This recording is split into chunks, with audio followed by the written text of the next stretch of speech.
بمناسبة فيديو العسل اللي عمل جدال كبير على السوشيال ميديا وجاب ملايين المشاهدات والكومنتات. بس يعني حوالي بتاع 5000 كومنت. كل الكومنتات بيقولوا ان دي المصانع دي تحت السلم، وان هي مصانع مش هي دي اللي المفروض بيتصنع فيها العسل وكده. بس للأسف الأستاذ محمود سعد الإعلامي طبعا معروف، راح مصنع للعسل. هو يعتبر نفس المصنع اللي انا نزلته، بس الفرق بس ان الحيطان سيراميك ومش عارف ايه والكلام ده، والمكان وطريقة العسل وتخزينه والكلام ده هو نفس الفيديو اللي انا نزلته. فهي الناس بتعلق لي في الكومنتات ان انا المفروض ما انزلش حاجة زي كده. لا، هي دي صناعة العسل اصلا. يعني هي العسل بيتصنع كده. يعني يعني مفيش مصنع مثلا مختلف عن مصنع، لا، هي كل المصانع في الصعيد كده. ممكن مش مهتمين بالنظافة شوية، بس هي معظم يعني هنزل لكم صور من الحلقة بتاع أستاذ محمود سعد.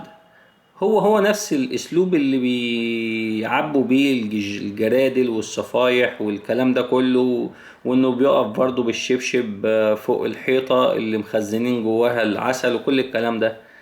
فانا ما عملتش حاجه جديده، ولا مثلا اتبليت على حد ولا ظلمت حد. هي دي صناعه العسل. هو العسل الاسود اساسا بيبقى قصب، بعد كده بيتعصر، بعد كده بيخش على مراحل غليان.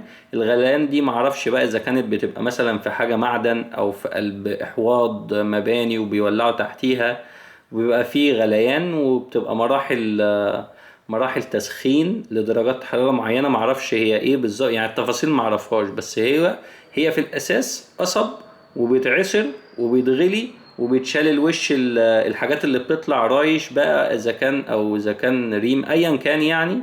اللي بيطلع على الوش بيشيلوه وبيدخلوه مراحل تاني غليان لحد ما بيبقى عسل اسود، وبيتعبى في صفايح وبيلف في الشوارع. وانا مني واحد، انا ما كنتش بخلي بتاع عسل يعدي من الشارع غير لما كنت بشتري منه. انا كنت مدمن عسل اسود وطحينه بقى والكلام من ده، ولحد دلوقتي ممكن اكل برضه عسل اسود وطحينه، وعلى نفس طريقه التصنيع دي. ولو في حد يعرف مصنع عسل واحد بيصنع العسل الاسود بطريقه غير دي، يبعت لي يقول لي مثلا مصنع فلاني، يبعت لي فيديو المصنع، او مصنع يشوف الفيديو ده ويبعت لي فيديو للمصنع بتاعه اذا كان مختلف عن اللي انا بقوله، او مختلف عن اللي الاستاذ محمود سعد صوره. لو في حاجة مختلفة عن كده صور وابعت لي، او اعمل لي مثلا اشارة على اي بوست بتاع مصنع يعني. وعلى فكرة مصر كلها كلت عسل اسود يعني وما جرالهاش حاجة يعني. بس انا كان عندي سؤال، هل انا غلطان ان انا نزلت فيديو المصنع؟